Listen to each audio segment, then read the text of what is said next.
Yo, what is up, everybody? This is your boy, the E-bike guy, and today we're going to be doing some battery bases. So, as y'all know, I'm in like 2.5 years of e-biking. Doing batteries and modifying e-bikes and stuff. You know what I mean? And I'm still learning, and I'm learning a lot thanks to a lot of guys that I talk to on a regular basis, just about building batteries. And what I just want to share my experience in building batteries. Okay, so a lot of you guys, including myself, don't have the funds to just go out and pay somebody to actually have them to build you a battery. Okay, and a lot of us want to learn the fundamentals of building your own battery for your e-bike. Okay, and but I'm going to put a disclaimer right there. Okay, so it is dangerous. If you don't know what you're doing, I would advise y'all to just go on YouTube University,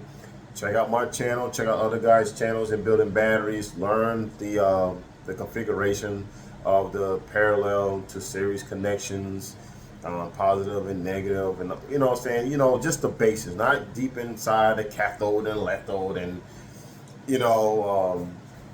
stuff like that, you know what I'm saying, or what's inside the lithium ion, they call it phosphate and all that stuff, you know what I mean, even though I don't know what it is, so. But I do know my way around it, and I do, saying I learned a lot far as safety goes too in building batteries. I did videos on BMSs and after balancers. Saying which one is right for you. Like I was saying about BMSs for more people that just want to set it and forget it. Then you have the more involved active balancer where you can switch it on. You can actually check your cell voltage, and you can do the same thing with a BMS as well. So.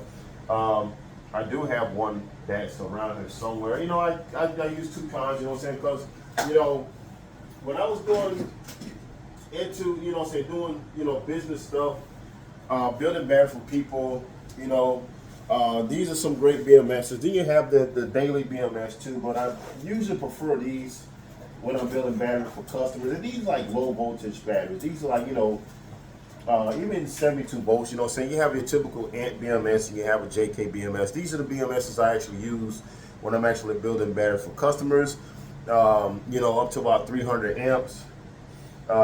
Anything serious than that, saying, I advise them to go with something like this. Now, they do make BMSs that can handle higher current, but I usually go with something like an active balancer. Okay, let's see here, let's take this out.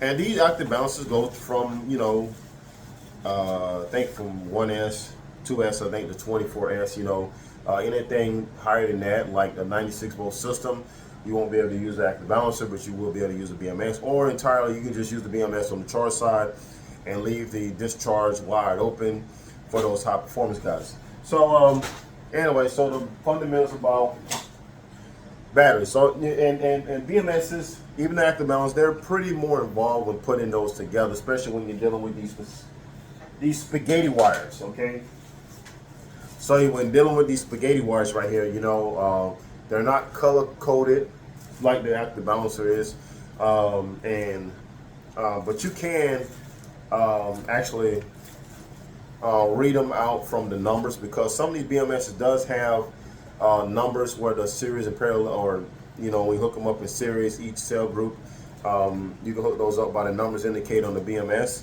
I think ANT has the same thing, but it's more on the manual. So so some of these BMS, you get like a paper manual that has the certain BMS you're using, and then it has the wire configuration where to put those cells at. So I mean the wires at. But let's go back to here. All right, so here's a battery that I'm building. It's a 72 volt, 40 amp hour that I'm making for a customer.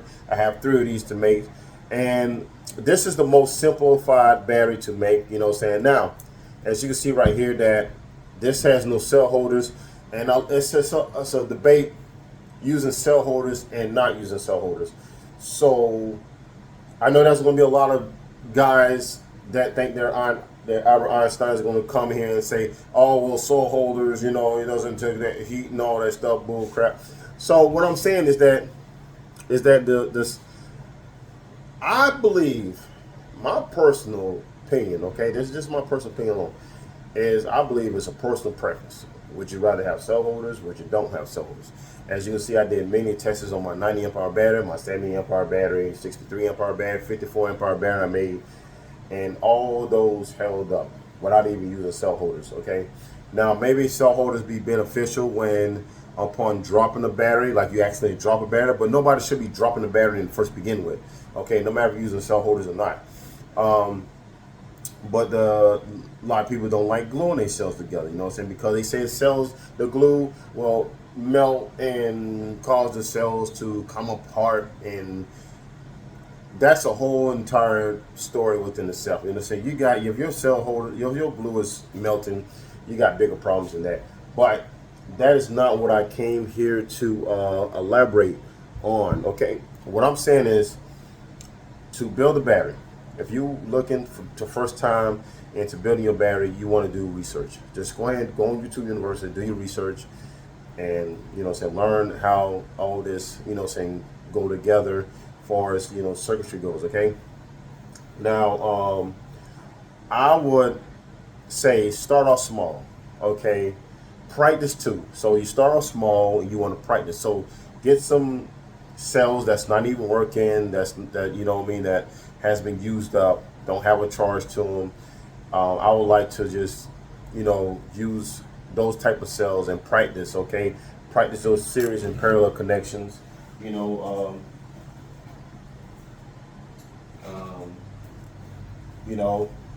it can be just two, just practice on, let me get this, I'm gonna get this out of the way because we're not using this right now. Okay, so we're gonna get this out of the way. I usually do this on my live sessions. I am going to put this up. Right here so that way y'all can actually see the configuration. But we're going to move that out of the way. And then, like I say, just start out with some cells.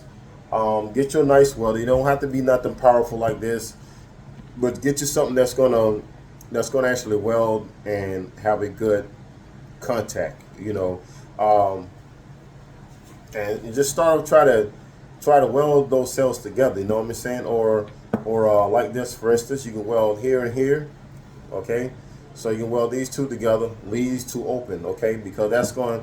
What that is, if you weld this and this together, what you is doing, you're causing a short. Okay, so I would advise just to start off small. It can be like a 2S battery, you know, 3S battery setup. You know. Let's see how that goes. So right now we have 2S 1P. So that's what this is. You know what I'm saying? So we're gonna do 4S. So we'll do 4S. So we'll do 4S right here, 1P. You know, and this actually will complete a circuit just like this is. Now this will be confusing to most people, but as you can see, I start off with a negative first, positive first down here, and then what's going to happen is that I have completed a circuit. So right now it's going from positive to negative, and then it's going to connect over to a positive negative, positive to negative, positive to negative, positive to negative. Okay, and then that's going to this side is going to be open. On this side, see how this open right here, and down here is open. So this is where your negative and your positive is going to be connected right here, okay, to either XT90, XT60, whatever you want to, whatever the case may be. But this is a 36 volt battery, and you can actually connect the BMS. So once you connect your BMS, you start at the negative. So you start at the negative. So this is your negative wire is going to go to your BMS, and then you're going to go to number 1, okay. So let me write it down for you, okay. So I'm gonna do a video on how to connect the BMS. So this is your negative. So this is your 1. Okay, because positive is gonna go here. Okay, then you're gonna have 2, 3. Okay, 4, 5. Damn it. 6. I'm trying to do this the best way. One hand. 7, 8, 9, and then 10. So this is a 10S. So what you want to do, you want to start with your negative. The black wire is going to go on your negative, and then the red wire from the negative is going to connect to 1. Next to that, it's going to be 2, 3, 4, 5, 6, 7, 8, 9, 10, and then so on. Okay, even if you have a battery connected on this side, if you're making a 72 volt battery, which this positive is going to connect over to this, and then you go from 11, 12 all the way down till you get to 20, and then that's how you connect your BMS. Okay. But okay, so back what I was saying before I was interrupted by we had recovered a mini bike. But anyway, so I don't know. Let me all right, so like I said, I don't know. I'm trying to explain it the best way I can. You know what I'm saying? Not being too technical, but you know, so I would just start off as a little small square battery, because once you get into the triangle battery, it's going to be a lot more involved, and it's a little bit more intricate the parallel connections that you have to do, and you know, and not all these square batteries and rectangle batteries are not going to fit every applications. But if you just want something to go on the back rack, you know what I'm saying? Another thing too, but I think the first and foremost, before I started going into, you know, building batteries, you got to research your cells, you know, and one thing too is that when you building your battery, you need to just calculate how many amps these cells right here put out, you know, continuous. Okay, now some more cells, thanks to D.I.Y 500 amp that he was explaining to me about different cell types and the internal resistance in these cells right here. And you want to learn something about more of a continuous discharge, that when you actually build your battery, you want to just make sure that it's up to the task of what your controller is going to output, you know what I mean? So my thing is, if I've got a 400, let's just say a typical 200 amp controller, that I would like to build that battery that output 300 amps, just to have the cushion of, you know, that resistance, that lower internal resistance that you're going to have. You know what I'm saying? You don't want to build it just to handle 200. You want to build it to handle more than that, just in case you want to upgrade to a bigger controller. You know what I'm saying? So I would like to have that much room to play with. If I'm, you know, saying I'm finna upgrade to a far driver 72450 up to a far driver 72530, you know, because a lot of people want to upgrade. That's why the most important thing is the battery. You definitely want to build that battery good, and build it to handle the task that you trying to achieve. Now, like I say, I'm not no expert of this, and nor that I'm trying to be. I'm just trying to share my thoughts and my experience of building batteries, not for myself, but just for people too, you know what I mean? And I ask a lot of questions, you know what I'm saying? When a person come with me and they want a battery, and I have to ask a lot of questions. What controller you running? How fast you want to go? How far you trying to get? So that way I can say the best bang for the buck of what kind of battery I can build for them, you know? For one thing, I'm not out trying to get nobody's money whatsoever. You know, that's why I say, that's the reason why I'm saying you got to pay to play. If you want to go this fast, you need a battery. You got to have that battery. That is the heart of the e-bike, is the battery. And you want to handle that battery good. You don't want to drop this battery, anything like that. Even if you're using cell holders, anything like that, you can damage the battery. Matter of fact, I have a battery that's sitting right here. Now I'm going to do a video on it.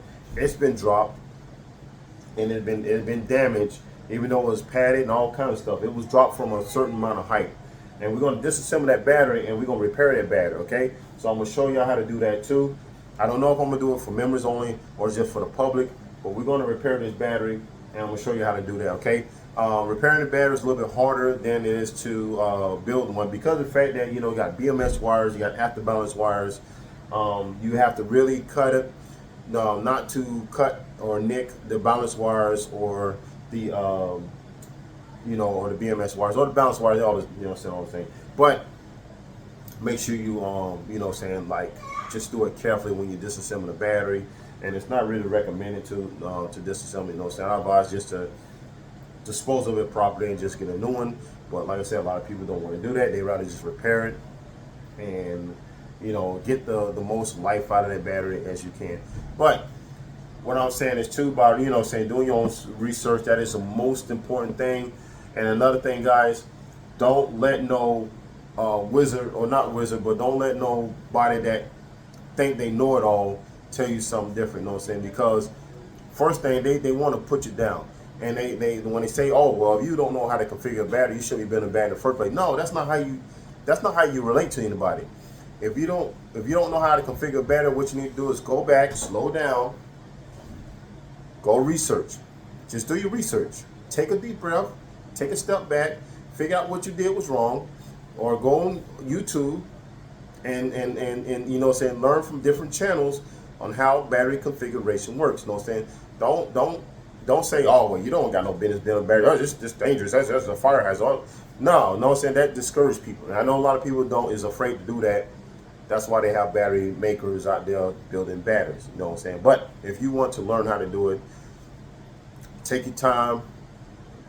Practice. If you have some cells laying around that's no good, go ahead and practice. Get you a nice welder.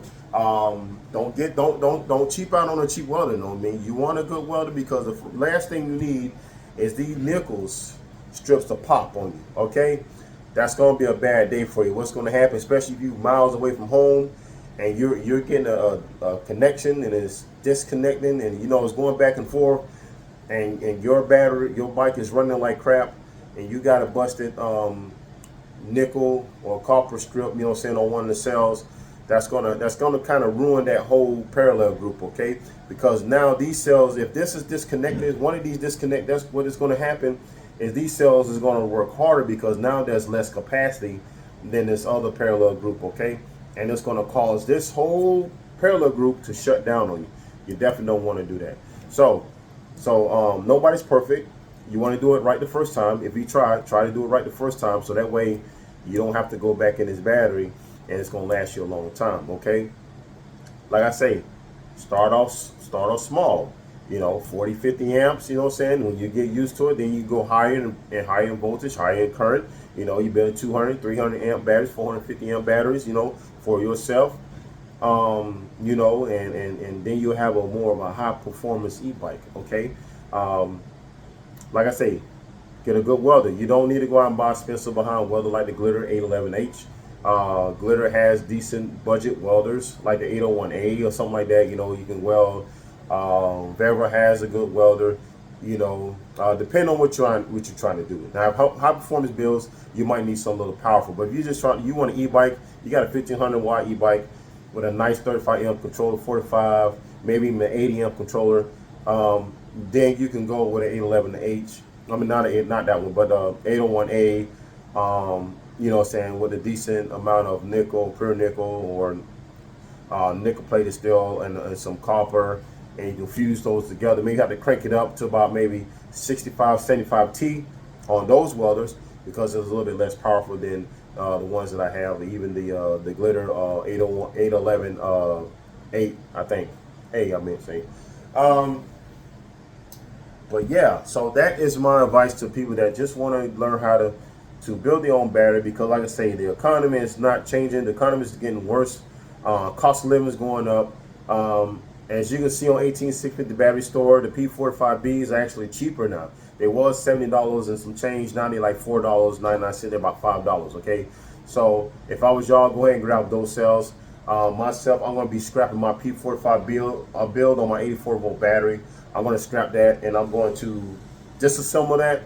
I'm going to build 2 batteries for e-bike mom, e-bike woman on their e-bikes, and then I'm going to go with a whole different configuration cell with my with my 84 volt battery build. Okay, so it's still in the making. I'm just going to scrap that, but just because I just want a little bit more high performance, and then I have my friends telling me about different cells, the tablet cells, the JP40s, and then EVs coming out with a good cell. I think that's what the one I'm going with, and my e-bike. So we're gonna be back riding soon, but this is just something I just wanted to relate y'all about building batteries. Just don't be afraid, you know what I mean? Just take your time, you know what I'm saying, and do it right, you know what I'm saying, because if you don't, bad things will happen. You can create a short, and then you have a whole entire parallel group bad. You know, you have to change it out, put new groups in, buy new cells. I never experienced a. Now, the only time that I even seen fires is that when me and my son was going to Frostproof. Now, I had the P45B on that 90 amp hour battery, so I was riding the P45Bs. He was rocking the P42As, which the battery is sitting back down there. I just rebuilt it with new cells. Now, we was riding hard. Okay, we was doing 63 miles an hour, no, 50 to 60 miles an hour going there. And then on the way back, it was about 75. So we was really booking it. It was like a 10 miles there, 10 miles back. So we was booking it, and his battery overheated. His battery overheated, and it didn't caught fire, but it smoked. Not like it just exploded like fireworks. No, it smoked, and it caught fire, smoked a little bit. You know what I'm saying? But we happened to put it out. And I was telling my boy Nick about this, and he was telling me that the P42A is pretty much the return resistance is really high. He recommended me to go with either the JP40s or the EVEs for high current. And so I gave my battery to my son, and a 90 amp hour battery, so I won't have to worry about that no more. And for low power setups, I just stick the P42A on something. It still works. It still works, but and we're gonna probably stick that on something else. But the time being, just for these beginners that just want to start off with their nice e-bike and they want to build a battery for it, if you're pushing just like somewhere below 100 amps, you know what I'm saying, you can start off small with like a 48 volt, 20 amp hour battery, and just all you gotta do is remember series to parallel, you know what I'm saying, the positive and negative, like this battery right here, I'm going to show you, is that, so at the bottom you have our starting point, and then it's going to go like this. It's going to come up. See how I'm doing? All the way up. It's going to do this zigzag portion all the way until we come right here, our finish point, which is positive, and that's what you connect those two together. So when we're going to connect those together, okay, and then we're going to, let's see here. Well, y'all not be able to see it though. We're going to connect that together, and it's reading about 35.52 volts, and so that is our starting point, end point right there, and yeah, so. Saying, I don't know if I'm making sense. Like I said, I'm not really an expert on this stuff, you know what I mean? But if I am, let me know in the comments, and like I say, don't let nobody discourage you, bros. All right? Don't do that. You know what I mean? Because we all grown people at the end of the day. Like myself, you know what I'm saying? I hate being grown. I wish I was a kid still.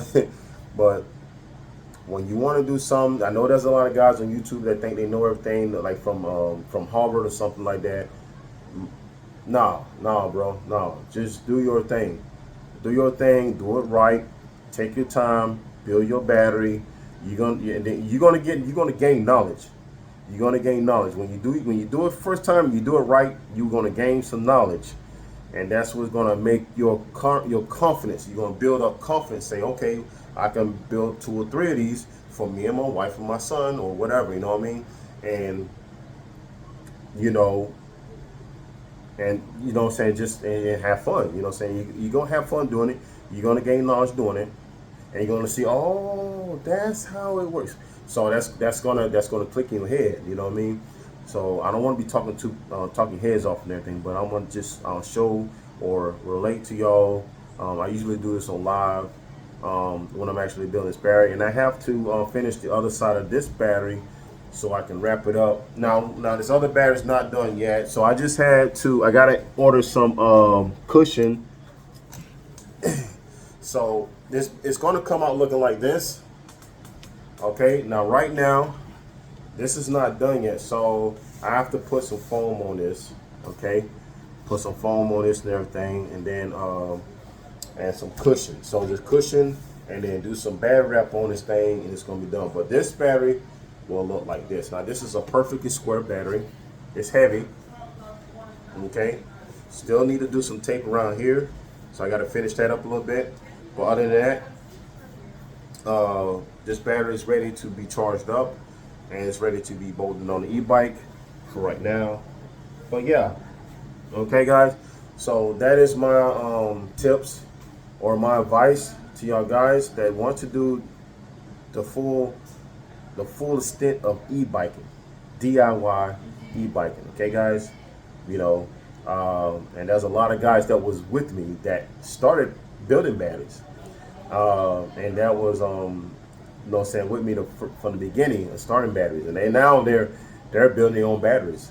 You know, they started off just like I was at the same time, as a matter of fact, and now they're building batteries and stuff, you know, for themselves.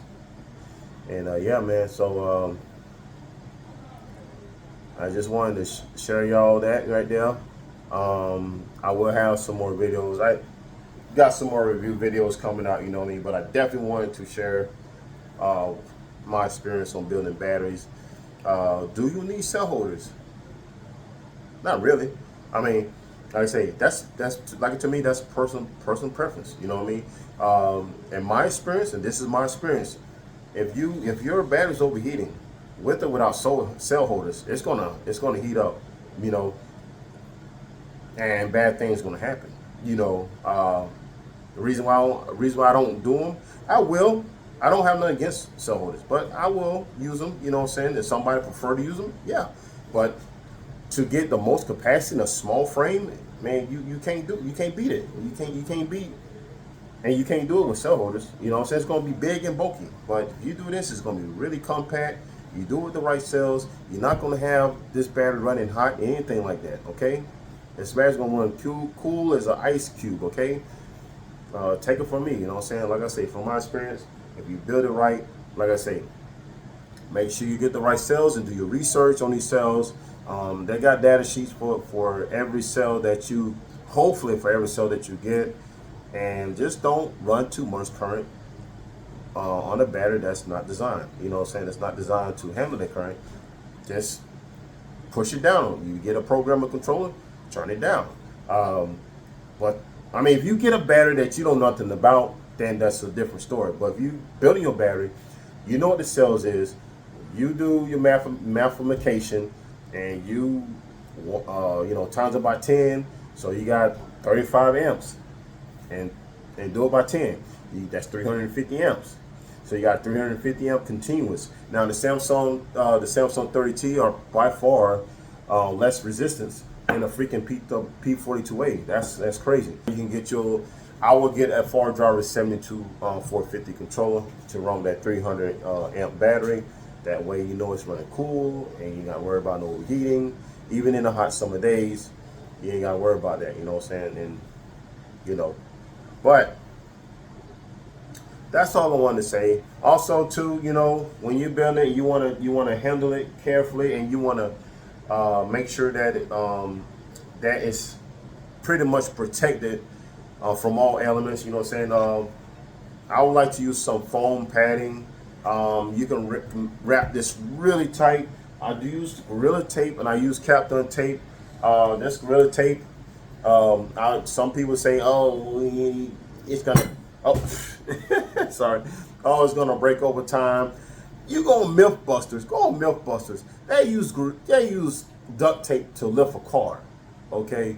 You know, so it's gonna be strong enough to wrap a battery. You know what I mean? So, so that's my thought right there.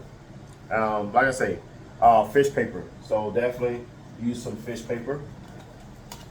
I got the adhesive one, so I got adhesive back into it. You can stick that to the cell.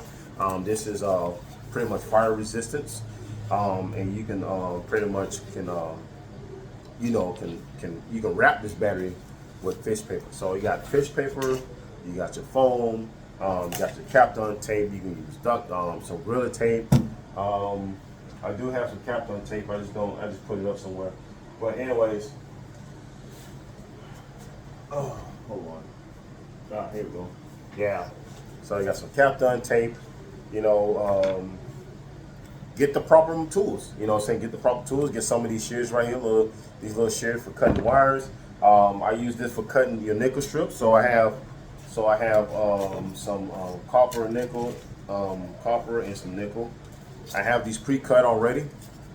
So I have these pre-cut to finish this battery.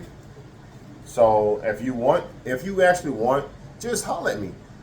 Go on the comments or email me and say, hey, look, what materials do I need? If y'all want to, I will put everything in the description of where I get all this stuff from, so that way you can actually can build your own battery. Even this glue. This is not your ordinary glue right here. This is not the clear glue. This is industrial strength glue. Okay, that's the reason why it's black. So that way it's gonna hold. That's what I'm saying. When you glue them cells, you got one shot. When that battery goes together, it ain't coming apart. It ain't coming apart unless you rip the the wrapping off. You know what I mean? So that's like I say, you gotta do it right the first time. Oh, but okay though. So I just wanted to relate to y'all that one more thing too. Also, to finish it off, you got yourself some battery wrap. Okay, they do have a lot of colors. They have blue, they have clear, they have black. They might have some other colors, you know what I'm saying, but that's the most common that I use. Also, for you guys that first time building one, get some insulator rings. So if you see right here, get some insulator rings right here for double protection because of this cell. Let me get one without the insulator. Okay, I got one right here. In 1 minute.